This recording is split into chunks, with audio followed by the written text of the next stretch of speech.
Ashley, aka Mincy. Thanks for joining me. How's it going?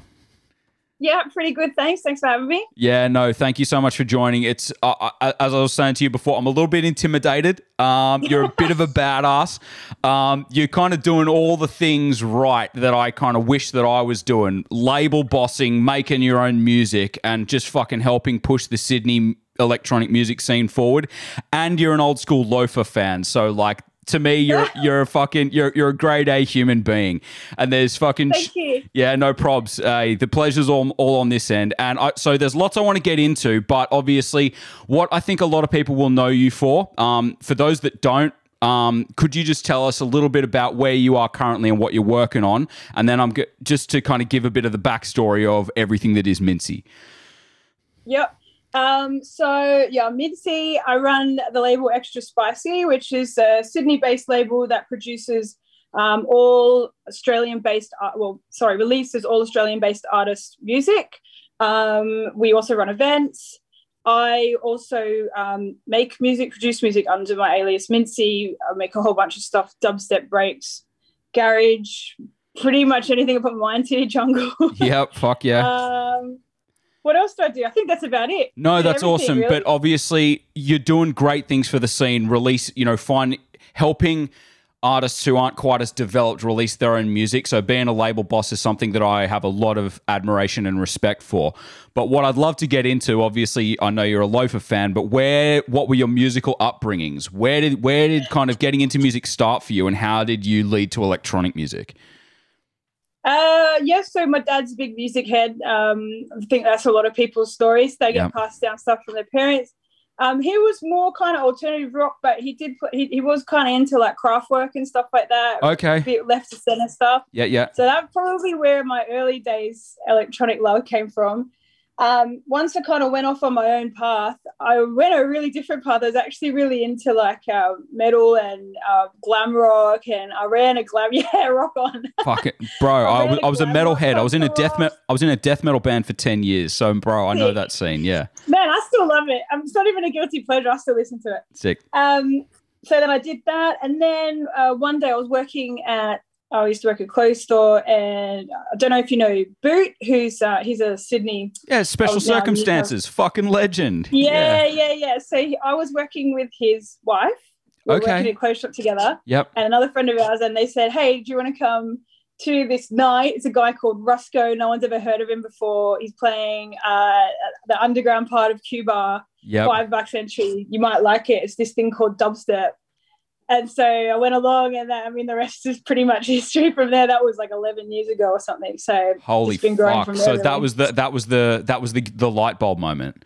That was I can pinpoint it. That was the light bulb moment. Yeah, I'd never heard anything like it before. It was great. Yeah, I had exactly the same thing. I was a metalhead. I was going to TAFE with my boy Beans.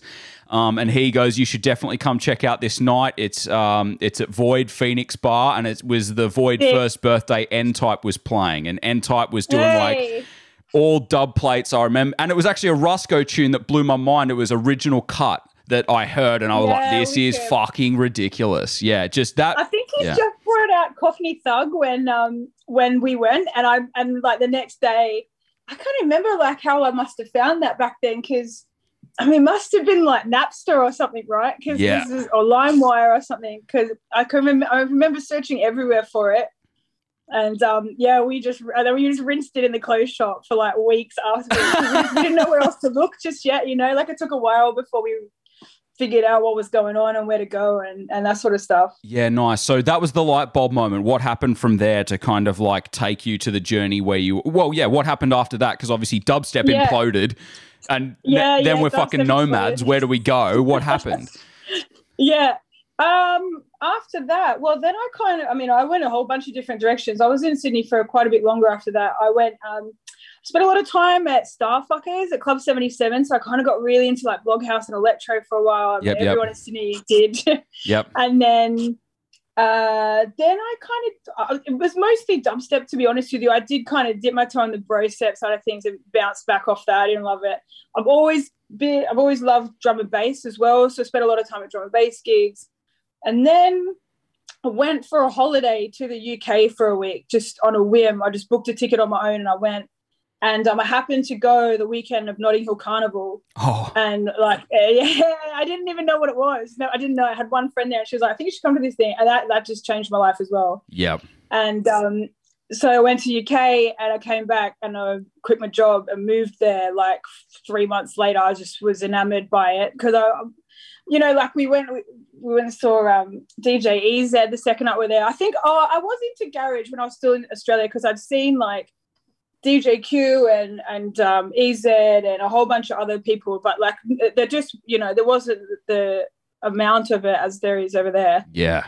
So I moved to the UK and then I was kind of seeing a guy, a bassline DJ in Sheffield. So then I was spending a lot of time in Sheffield, and that's where my kind of eyes opened to bassline. And that was a really big part of my life. And then, I mean, just more dubstep over there, really. Yeah. And then in like the last 6 months of being in the UK, which was about 4.5 years ago, I started DJing. Okay. So that was where that journey started. And then I had a little bit of a radio show over there on a spot called Mode FM. We did the like midnight till 6 a.m. slots over the weekend, the graveyard shifts with the guy called 6 a.m. marathon sets aren't easy, dude. No, not in Enfield either. It was like an hour and a half travel each way. Yeah. And and then my visa ran out. I came back to Australia. I was like, I want to bring this kind of like this music that I'd heard over there. Not that a lot of it wasn't already happening, but more of the like, I was really into the like 4/4 bassliney kind of stuff. That was my real thing. Yeah. So I really wanted to bring that back. So I started Extra Spicy as an event. Wow. And ran a few events, and then they went really well. And then we had some big names. We had like Royal T come through, and obviously I'm also a huge grime fan. That's also been in the background the whole time. Yeah. So then we did a few grime events. We had Spooky, we had Eyes and Big Zoo and a whole bunch of other guys. And then COVID hit. And I was like, what are we going to do now? Because I had a real panic attack. The Extra Spicy was just going to become like a distant memory. And yep. So, I mean, I heard Bijou talking to you last week. She's right. They sent me. I was doing a mix for N-Type actually. No, that's who the mix was for that she's talking about. Yeah. No shit. And, wow. Yeah. And so I asked her for tunes. I heard Echola gave me that tune and a couple other people around the place. And I'm like, why are we not releasing this stuff? So that spawned the idea of the label. Yep. And I mean, it just took off exponentially way faster than I ever anticipated. I was like beyond my wildest dreams. And then I was like, oh, actually, prior to that, I've downloaded Ableton first day of lockdown. So first day of lockdown, you're like literally like, right, this is the time to do it. Wow. Yeah, honestly, it was because I thought about it for so long, but my DJing was picking up so much prior, in that space between coming back from the UK and here, that spare time just was not a thing really. I mean, you can find time, but you're exhausted. Yeah. So I self-taught myself Ableton over lockdown, and that's about brings us up to now, really. Just been doing that since then. Fucking hell. That's what a whirlwind. Holy shit. My whole world, it's always a whirlwind. That's me in a nutshell, really. What I really need to understand, like, obviously, so this show's centered around music production, and from our brief pre-chat, you said that you can finish tunes quite quickly, which is something that I want to be able to learn to do. But before we even get there, I feel as though you're really glossing over a couple of things in that whirlwind story that you told. From the time that you started DJing, doing a bit of radio and then moving back to Australia and then just starting the night extra spicy. Sorry, but like it takes a business head to start a night. How the fuck can you just go from not running nights to then suddenly, bang, I'm running extra spicy, which by all accounts was very fucking good. Yeah. If you're getting all these internationals, you had to be doing something right, you know? Yeah, I had a little bit of event running experience. I mean, back from the glam rock days, I was running glam rock parties at Club 77, but obviously a totally different kettle of fish. Yep. Yeah, I don't know. I mean, I never really found it that difficult. Like, obviously, financially, you just got to be 100% committed and believe what you're doing. Otherwise, it's going to go tits up. So, yeah, I mean, we started small, to be honest. The first lineup, we had a little duo from Melbourne called Exit 99, who's Arctic and Alaska. They're part of One Puff. They were our headliners. They were mates of ours. we just brought them up, made them crash on the couch in our house. Nice. And then we just kind of grew a little bit. There were a few that were like total busts financially. That's just the game of event promoting, really. But yeah, I mean, I guess it had to do with, there wasn't a huge amount like that going on at the time. Like obviously baseline and what is now kind of beyond baseline. I mean, I feel like baseline's now doing what dubstep did, but that's a whole different story. Really? So there's kind of nice like that going on and people making that sort of music, but there wasn't really that like proper UK, DJQ, EZ type music going on. Yeah. It was also, I think as well, it was kind of a time where a few batons were being passed. Like you said, the Void guys and stuff were kind of winding things up a little. Not as many events, at least. Like they're still around, they're still doing stuff, but the frequency of some of those events were starting to stop and some of the promoters were not doing as much stuff. So I think maybe I just slipped in at a good point and people were maybe looking for it. I don't know. I didn't reinvent the wheel. That's really admirable to just go from not running events to then, not running these events to then starting them and then getting a load of internationals to fucking play for you. That's awesome. Yeah. It was really fun. I mean, some of the people that we had play for us, I met quite a lot of them in the UK just from who I was hanging out with and stuff. Like I knew Royalty from UK. I knew Spooky. Spooky and I played Mode FM together. He had a show on Mode. Yep. So some of those guys we kind of already have relationships with. So and like Murder He Wrote, he's a really good friend of ours. He's played quite a few Extra Spicies. Yep. So yeah, a lot of them were just pals of ours anyway. So we kind of sweet talked them into it with lower fees and stuff, and like, you'll have a really good time, we promise. Yeah. That's that really. That's killer, man. And now, before we get into production, I do want to touch on Extra Spicy and what was the sort of thought process and what was the process of like gathering the tunes? Where were they released? How did you get them out there? And then how did you get the message out for, if in the future anyone wants to kind of look at starting a label, they see all this music around them kind of being released, they have the same thought, why isn't this getting promoted? What's the kind of, how did you go about it? Yeah, I mean, the thing is, everyone and anyone can make a label at the moment, which is amazing, but also can easily lead to like oversaturation and just a lot of shit getting put out. Totally. I try to be, I mean, when I first started Extra Spicy, I had four solid tracks, one of which was a tune that I made that I knew I wanted to release and I knew it would do well. That was Cute Thing, the first tune I made. And I knew it would do well. Like I'd shown it to a few people and they were like, this is pretty good. I knew that Echola and Bijou one was something really cool. I'd not really heard anything like that before. Like I still think that's such a cool tune and it's, I've never not heard a lot of stuff like that. Yeah. And then I had a tune from a guy called Gabriel Espinosa, really young guy. He's awesome. He's in Sydney. He won the Your Shot competition a few years ago with a full 90s UK garage set, which is just like incredible killer. On its own. Yeah. So he'd sent me a few tunes. So I had this jungle one of his and then Chris Monkey gave me one of his. And I was like, well, let's just see what happens. So we put it out. I've got some artwork made. I mean, I had to do a lot of, I'd never released my own music before, so I didn't even know, I knew what a label was. I didn't know how to do it. Yep. So I did a lot of reading and, figured out what distro is and all that kind of stuff. Piece by piece, You only realize that you haven't done something until you don't have it. So yeah. The first release, I think, honestly, the success of it was purely because they were such good tunes. And I did have a real good think about it leading up to it and was like, I really want this to be like a celebration of Australian music and not just putting out stuff from these people who've got heaps of tunes coming out elsewhere. I wanted to put out tunes of people who didn't have stuff out before. A lot of people who usually would maybe get overlooked by labels or a bit too small. I figured like all of us little small fries could join forces and create something really big, which is kind of what happens, right? Like that people now look to us for, so many people's careers that have started on Extra Spicy have gone on now to release some like amazing labels, which is really cool. Yeah, man. So that was it. I mean, I don't have the secret answer for how to make a label good. I mean, it was partly luck, partly hard work.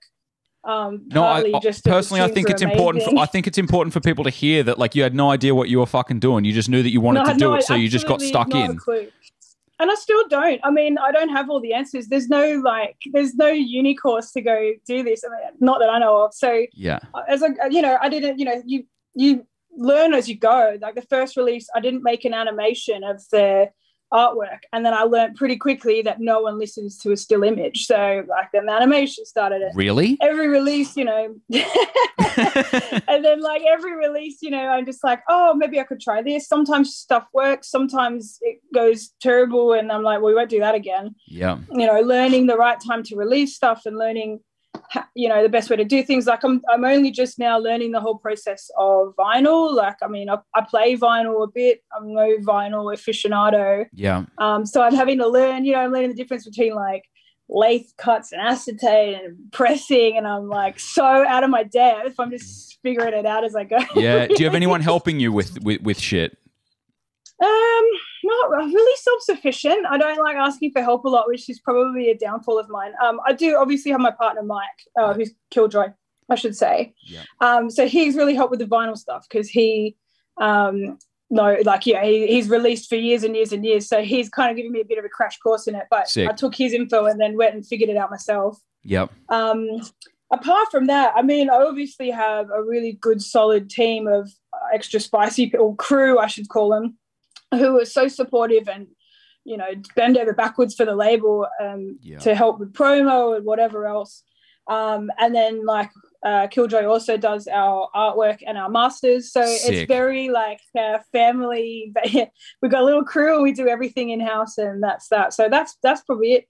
I mean, I got a good distro guy as well. He tells me when I've done things wrong and with that. But honestly, I had no idea what I was doing beforehand. That's awesome. But it sounds like you've got a great team around you to help support you, in realizing this vision of kind of promoting the music from your kind of hometown and, undiscovered artists, which is so sure. fucking admirable and gangster, dude. You're such a G. Thanks. So I love all this talk and I love hearing this, but for me, this whole kind of radio show / podcast is about me making my journey into music production. Cool. Quick question. How long have you been producing for? A year and a half. Wow. Okay. So, wow. So yeah, quite new on the journey yourself. Yeah, super new. I also don't know what I'm doing with that either. So don't ask me any hard questions. They won't be hard, but obviously you're about a year and a half ahead of me. But what I want to know is what's your setup? What was your setup when you first started? And what's your setup now? So my setup when I first started was literally my laptop and a free sample download pack that I got. Oh, no, it wasn't even free. It cost me £5. I didn't even know you could get free sample packs at the time. So I had a cracked version. I had a trial version. So Ableton did at the start of lockdown, they did 6 months for free download. No shit. So I was like, stuff it. I was just, it was awesome. So nice. I was like, so I had a free version of Ableton. I saw somebody promoting, Vern and Miller, these two producers were promoting their sample pack. So I bought that because I was like, well, I'll just buy that. That might work. Yep. So I bought their sample pack. And that was it. That was what I started with. And that honestly kept me going for a while. I slowly figured out that Ableton also has samples in it. You don't have to always buy them. And then I figured out, there's amazing websites like Splice and stuff where you can get things. And then I figured out, you can like make noises as well. So, I'm so stupid. I had no one to tell me this stuff. So then I got Serum. I paid for Serum. Nice. So then I started making all my own basses. So that's obviously now a main part of my setup, along with a couple other like plug-in synths that I use. The setup is still pretty much the same, to be honest. I got a bigger monitor because I was sick of looking at it on my small computer. Yep. I still make all my music on a pair of headphones, which I'm aiming to not do that anymore soon when I buy some monitors. And recently I got gifted a 303 synth, like a hardware one. So a real one, I'm a real that. old school 303. Yeah, with the little smiley face on it, real acidy stuff. So fuck yeah. Just starting to scratch the surface with that as I kind of teach myself how that sort of works. But Yeah, it's pretty basic. I don't have a big setup going on here, to be honest. It's pretty bootleg. No, that's awesome. Awesome to hear that, you don't need a lot to get going. No, Because absolutely do not. Yeah. So what's the workflow when you sit down to write it? Because you said you can complete a tune real quickly. So yeah. If I've got the inspiration, it's not always, but if I'm really on a roll, like I shouldn't say bash it out. That makes it sound like I don't spend any time on it. Yeah. But I'm really on a roll and I'm really focused. Like this was how I always felt with my photography as well. I've always felt like you didn't need to spend a lot of time to make something look really good. Sometimes the first photo you take is the best photo of the set kind of thing. So I don't know if it's because I'm a bit impatient or if I don't have a high attention span or if I'm really into like instant gratification and stuff. But a lot of the tunes tend to happen in like 1 or 2 sittings. That very rarely will I spend longer. Sometimes it's one sitting. At least one sitting to get the main bit of it. Do you know what I mean? And then I go away, come back, kind of be like, oh, that sounds shit. But get the full idea happening in there really, and then adjust from there. Okay. Other tunes take me ages, but a lot of the ones that come naturally to me are the ones that have done really well. So I tend to try and roll with those. And if I sit down and it's not working, then I just usually go away and don't do it and do something else. I don't try to force it. You won't get anywhere. But you do come back to stuff. We were mentioning before the interview that you revisited something that you fucking hated at the time, but with the increased skill set, you've now kind of been able to. That's kind of exactly what happened here. It was increased skill set because I started this thing like Also, the other thing is, there's so many tutorials online. Like, just don't pay for stuff. Just go on YouTube. If anyone's listening to this, don't pay for anything. Go on YouTube for now, anyway. Yeah. So I was watching this tutorial about how to make a rolling bass thing, and I did it wrong, and it kind of made this weird distorted thing. I was like, that's pretty cool, but I don't know what to do now. And I made this tune around it that was like, in retrospect now, thinking about what it sounded like, oh shit. And so the other day I was I woke up and I'm like, oh, I really want to make some more like ravey hardcore-y stuff. I can't really be bothered starting from scratch. It's like so tedious to like chop, chop it all up and stuff. And yeah. I was like, I just want something kind of half finished. And I was like, I'm just going to open that old project. And like instantly it just came, the tune just made itself pretty quickly after that. So. Wow. Yeah. Do you have a vision of what you want to make before you sit down to make it? No, never. I have no idea what I'm going to make when I sit down. Like, that's probably one hard thing is if I'm really like, I can't make garage. I'll tell you that much. That's one thing I cannot do. Why? Although having said that, I do have one tune on my EP that's kind of garagey, but it's more breaksy. But what do you find difficult about garage? I'm not good with the shuffle. I'm not good with the like. You probably heard my music is pretty full on and over the top. I'm not good with understated. I think might be my problem. Yeah. So that never really is anything I make, but I start with something that I think is going to be dubstep, and it ends up being footwork thing, or it goes every direction really. I don't even really know what's going on. Yeah, no, that's amazing. I'm so in awe of what you got going on in terms of production. Talk to me about Serum, because that's one that I look at. I've watched, hour-long interviews with the dude who made it. I can't remember his name. Doesn't occur to me right now, but that seems to be one of the most gangster-looking, soft synths going. So, yeah, talk to me about that. Like, holy shit, it's overwhelming to look at when you first open it. Like, I only know the tip of the iceberg, in all honesty. I try to make most of my, like, subs and basses on there, and a lot of my some or a lot of my synths, although a lot of my synths come from samples that I change around and put into MIDI and stuff. But look, it's super. I don't even know the half of it. I'm slowly actually going back now, having kind of felt my way around it and self-taught myself.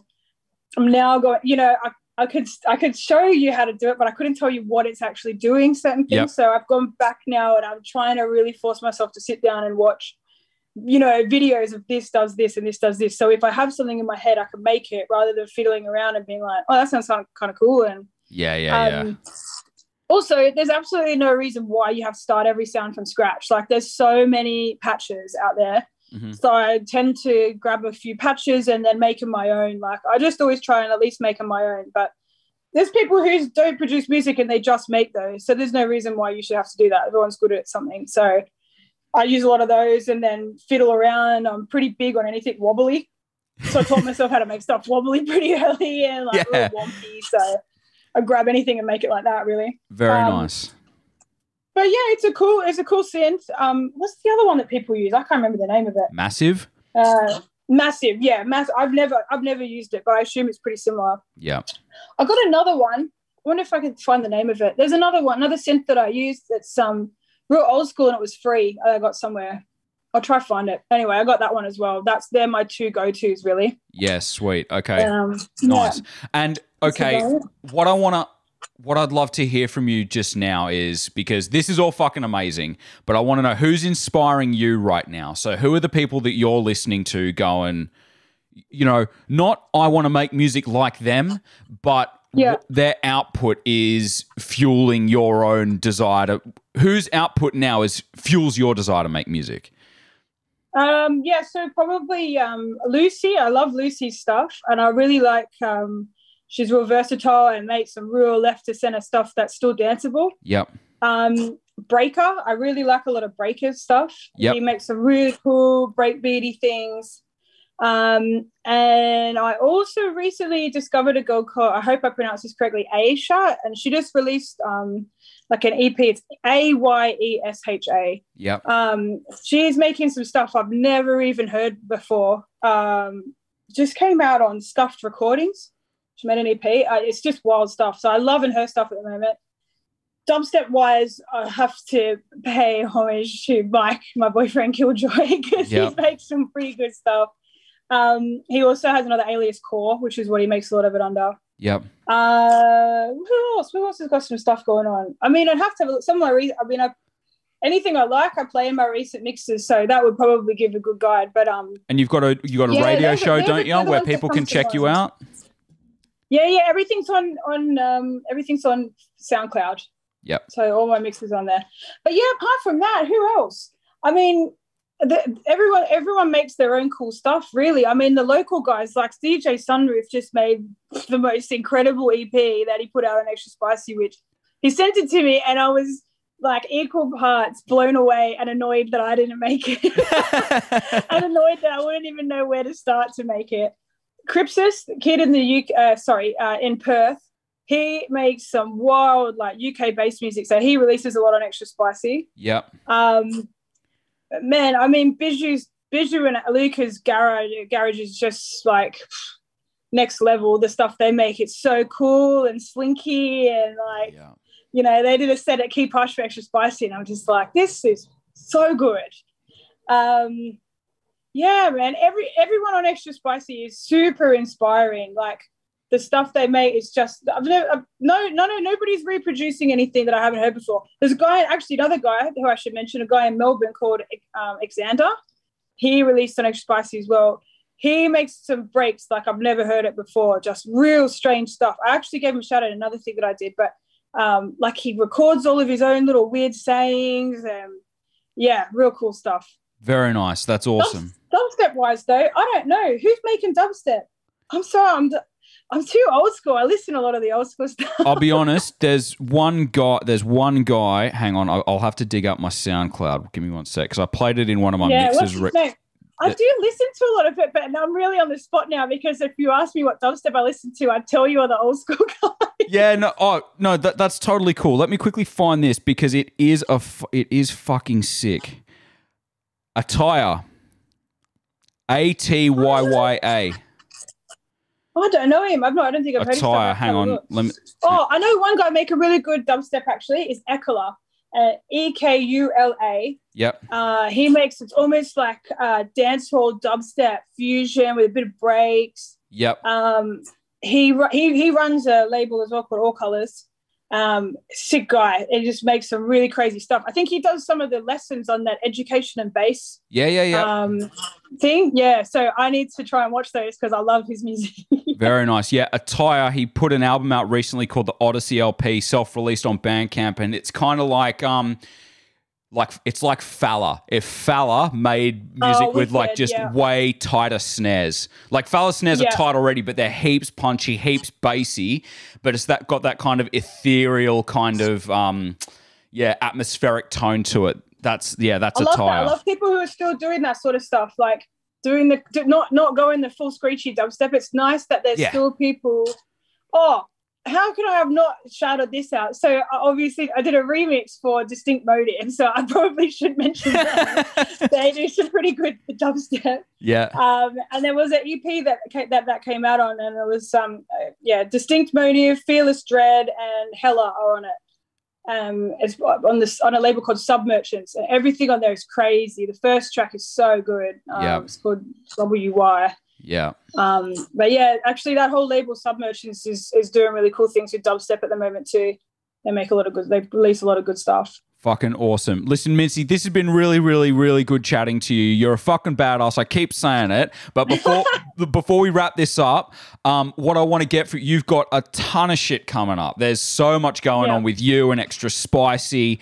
Tell us you gave us a bit of a run through prior. Can you just give us a bit of a whirlwind whistle-stop tour of what's coming out? Yeah, this is going to sound like way over the top, but I just want to preface this by saying it wasn't intentionally all meant to come out this quickly because it might be a little bit overload. Vinyl pressing times and stuff like that have meant that the next few months are going to be pretty crazy. So me personally, I have a jungle tune, like a real 90s jungle tune coming out on All Colors, which is Echola's label. Yep. I have a remix coming out for a guy in France. I have...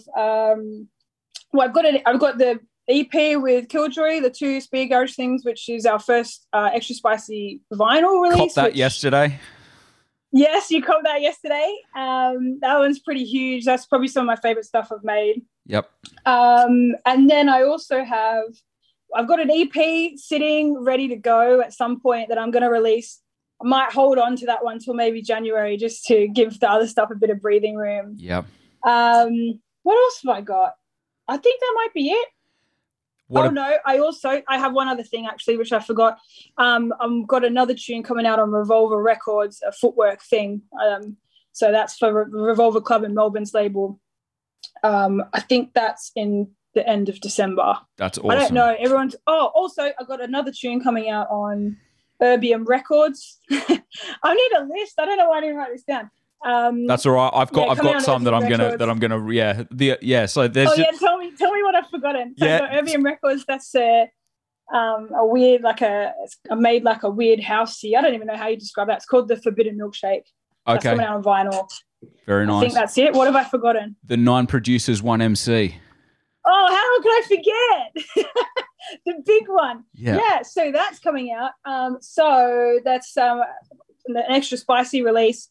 With a super old friend of mine who I met at a Void party at the Gladstone Hotel 10 years ago. Wow. We've now, for the first time ever, collaborated creatively, which is really exciting because we have a long history of friendship together. So he is going to be doing vocals on a 9-track album that we're doing, and we've got 9 different producers who have all made a different tune to go, and he's on all of them. So heaps of Extra Spicy favorites like Crypsis, Echola, Killjoy, Chris Monkey, Longhead, me. Forgotten a few people, and they're going to be mad at me that I forgot. There's about 9 of us. So that's coming out on vinyl. The first single will be out in a few weeks in November to kind of kickstart the whole thing. Yep. Then we're going to sort of slow release a few of the singles. And then the full album is meant to drop 2nd of February, provided vinyl pressing times allow us to do that.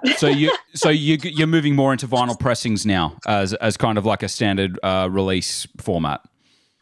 I don't know if I'll do it with everything. I mean, I'd love to, but we're in a good place with Extra Spicy at the moment where we haven't had any releases flop that haven't surpassed our expectations. it's a whole different ball game when you start moving vinyl into that, because it's a big cost up front. Yeah. And there's minimum orders and stuff like that, which I don't think we're quite at the level of to be doing with every release. Mm-hmm. It's not that I think that any release is better than others, like to make that call.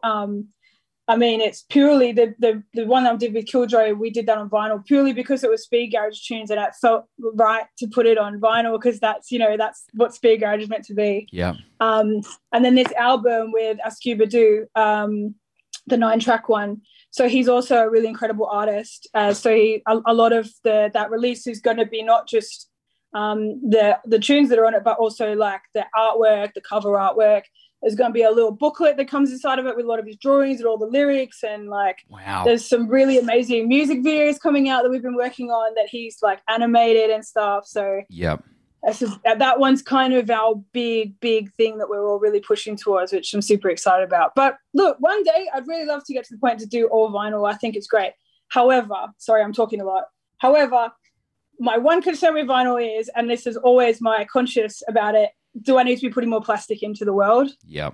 So I have that thought every time. So we are using recycled plastic for our Scuba Doos one, which is really cool. We found a plant that can offer recycled plastic, which is basically all the little bits in the center, the circles. Yeah. They press them all together and make a vinyl, which is awesome. So I feel slightly less bad about that. But I think the age of digital allows us to not leave as much of a footprint, and I'd like to leave as little of a footprint as possible. So we'll look for greener ways to do it, I guess. Most definitely. Absolutely. Yeah. No, Mincy, Ashley, it's been fucking awesome chatting to you. Thank you so much for joining me, and for sharing your story. I'm really excited. I got a lot of love in my heart for people pushing Sydney and Australian bass and electronic music forward. So I can't thank you enough for what you're doing. I'm going to be watching eagerly and, following. Thank you. No problems. If you're back in Sydney, come to Extra Spicy. Oh, I heaps fucking will. Don't you worry about that. Yeah, great. We're going to start doing some more events soon. So, keep watch. Hopefully you're back for one. Absolutely. Everybody, make sure you check out Extra Spicy and Mincy. All the links are going to be in the description below. Mincy, thank you so much for joining us. No worries. Thank you. Hello, legend. Thank you so much for watching all the way till the end. If you like that, I got a ton more of these interviews being uploaded constantly on the YouTube page. And I do a weekly mix on Mixcloud every Saturday. So if you can subscribe, like, comment, that helps out loads with the algorithm. And if you follow me everywhere and you like the sound of what's going on here, let me know. I'm always open to hearing from people. This is very new. I'm figuring it out as I go along. But there's tons more. Check out the other interviews. Follow me. Listen. Jump onto the live stream. Say hi. I'm a friendly dude, and I really appreciate you watching. So thank you so much. You're a fucking legend. Love ya. Peace. Bye.